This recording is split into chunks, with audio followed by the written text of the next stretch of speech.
Essentiel, le podcast qui donne la parole à des entrepreneurs pas comme les autres. Des entrepreneurs qui ont mis l'humain au centre de leur projet.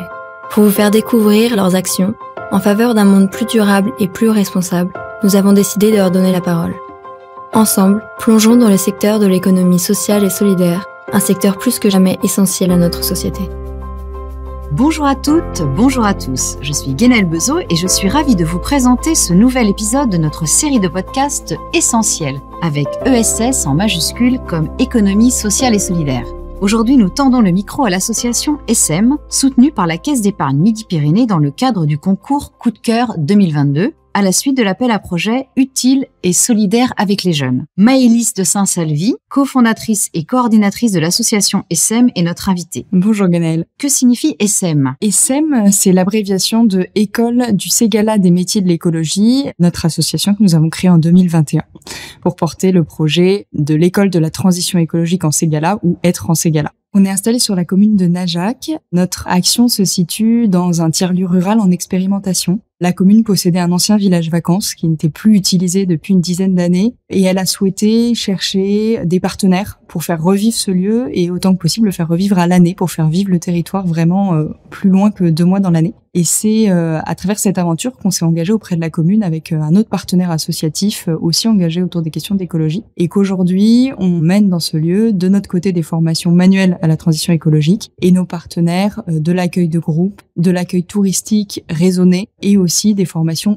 théoriques autour de la transition écologique, ce qui nous permet de faire des ponts entre les publics qu'on accueille et de coopérer pour transformer, faire revivre ce lieu et on l'espère petit à petit dans les années qui viennent participer aussi grâce aux formations à le rénover et à lui donner vraiment cette seconde vie et cette vie du quotidien. Et alors, qui sont ces jeunes qui suivent les formations ? Il y a une limite d'âge ? On accueille des jeunes de 16 à 25 ans, jusqu'à 30 ans quand ils ont une reconnaissance de travailleurs handicapés. C'est des jeunes qui ont plutôt eu un parcours en rencontrant des difficultés d'orientation, des difficultés d'insertion, des difficultés parfois aussi de santé ou sociale. On voit beaucoup de jeunes arriver chez nous qui sont confrontés à des questions d'éco-anxiété, comme ça peut être le cas aujourd'hui, et qui viennent vraiment chercher des réponses et chercher un autre rapport au monde et une forme aussi d'optimisme qu'on essaie de leur transmettre. Oui, l'écologie donc est au cœur des formations que vous proposez. Est-ce que c'est important aujourd'hui pour ces jeunes de se sentir utiles à la société de demain ? C'est très important. On va dire, nous, dans les jeunes qu'on accueille dans l'Aveyron, sûrement un des moteurs qui les amène chez nous dans 80% des cas. Certains se retrouvent aussi là par hasard et ont le plaisir de découvrir.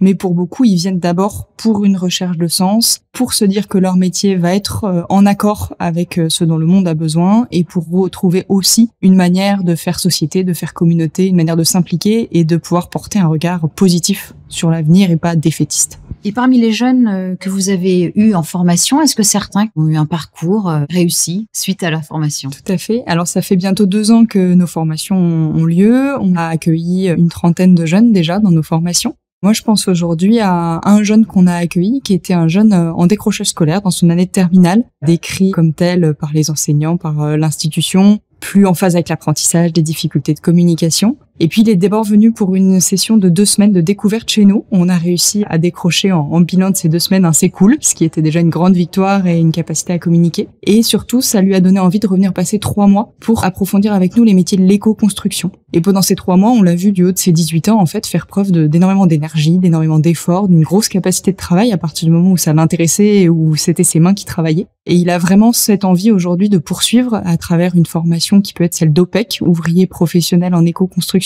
Alors c'est pas forcément un chemin facile parce que quand on a 18 ans, pas son permis de construire, certaines structures de formation classiques ont du mal à ouvrir leurs portes. Mais voilà, c'est toujours un projet qui lui tient à cœur et en attendant de pouvoir vraiment intégrer une formation, il prépare son permis, il travaille avec un artisan de notre territoire sur des stages, sur des petits boulots en tant qu'ouvrier de l'éco-construction, ce qui lui permet d'acquérir aussi de l'expérience. Et nous, on continue à le soutenir pour qu'il puisse être prêt à intégrer cette formation OPEC prochainement. Et d'ailleurs, vers quel métier peuvent se tourner les jeunes ? Chaque école être, puisqu'il y en a donc 19 en France, souvent développe des spécialités qui sont propres à son territoire. Nous, dans l'Aveyron, aujourd'hui, on travaille sur 2 champs de métiers. Ceux de l'éco-construction, donc ça va être effectivement des métiers de charpentier en ossature bois, ça va être des métiers d'enduiseur, ça va être des métiers aussi de travail en fait avec des matériaux biosourcés, terre, paille, chanvre, des choses comme ça. Et le deuxième champ de métier qu'on aborde, j'aborde, c'est tout ce qui est espace vert et espace naturel. Donc ça va être de transmettre aussi des pratiques sur comment entretenir des espaces en respectant la biodiversité, en respectant les espèces, en respectant les rotations de culture, en faisant aussi de la pédagogie auprès du grand public ou auprès des mairies ou des choses comme ça. Donc ça va vraiment être nos 2 thématiques phares. Après, dans nos parcours découvertes, souvent, on permet aussi aux jeunes de découvrir plus largement plein de métiers différents qui vont aussi parler d'agriculture, d'alimentation durable, de mobilité douce, de techniques low-tech,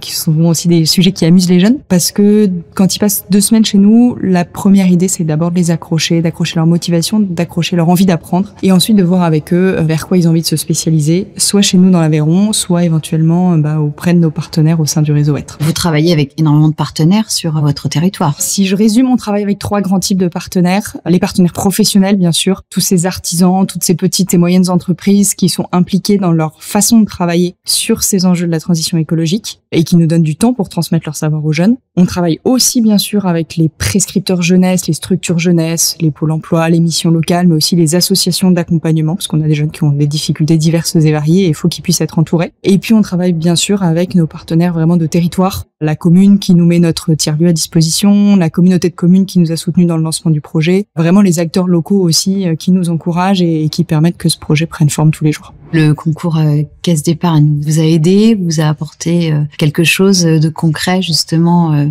par rapport à votre association? Tout à fait, ça a été un soutien à plusieurs titres. Bon, évidemment, financier, c'est le nerf de la guerre, mais surtout, ça a été vraiment une manière, nous, de nous encourager dans notre développement, puisqu'on était donc tout jeune quand on a reçu le soutien de la Caisse d'épargne. Et ça nous a permis de monter ces actions plus solidement et gagner aussi de la reconnaissance auprès des partenaires. Et au moment du concours Coup de cœur, on était une petite association qui avait 1 an. Et ça a été une occasion de fédérer en rassemblant autour de nous, en parlant de ce qu'on avait fait. Voilà, il y a un moment d'encouragement aussi pour moi-même et puis pour l'équipe qui m'entoure, de se sentir soutenu et de se sentir encouragé comme ça. Et du coup, voilà, c'est quelque chose d'important dans ce qu'on vit et dans ce qu'on essaie de mener comme projet. Maëlys, on a envie d'en savoir un peu plus à propos de vous. Expliquez-nous comment s'est construit votre parcours professionnel et ce qui vous a amené à travailler justement dans le secteur associatif. Alors moi, je suis issue d'un parcours plutôt universitaire au départ, des études littéraires orientées sur la géographie et l'aménagement du territoire. Et en fait, à l'obtention de mon master, j'ai eu envie, un peu par valeur personnelle et familiale, de m'engager auprès d'associations. Ce qui m'a conduit à partir 2 ans à l'étranger aux Philippines dans un volontariat de solidarité internationale. Et c'est vraiment cette expérience qui m'a forgé, qui m'a fait découvrir ce travail du monde associatif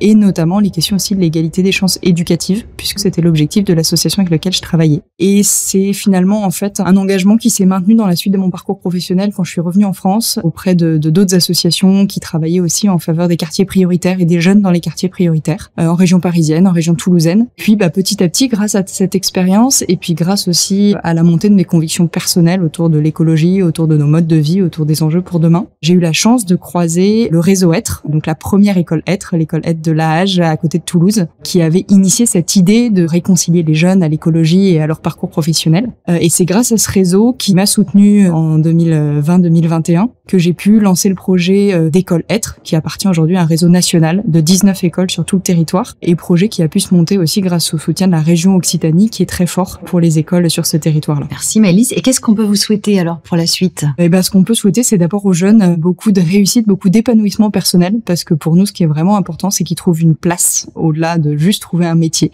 et qu'ils puissent être heureux de ces choix qu'ils font. Et puis, je pense que ce projet puisse grandir sur le territoire de l'Aveyron et vraiment servir aussi son territoire. Merci Maëlys, merci d'être venue partager votre témoignage dans notre podcast Essentiel et bonne chance pour la suite de vos projets. Merci beaucoup Guénel, merci beaucoup à la Caisse d'épargne et merci de nous avoir donné l'occasion de partager aussi ce qu'on fait au quotidien. Si vous souhaitez en savoir plus sur cette association, rendez-vous sur www.sm.fr.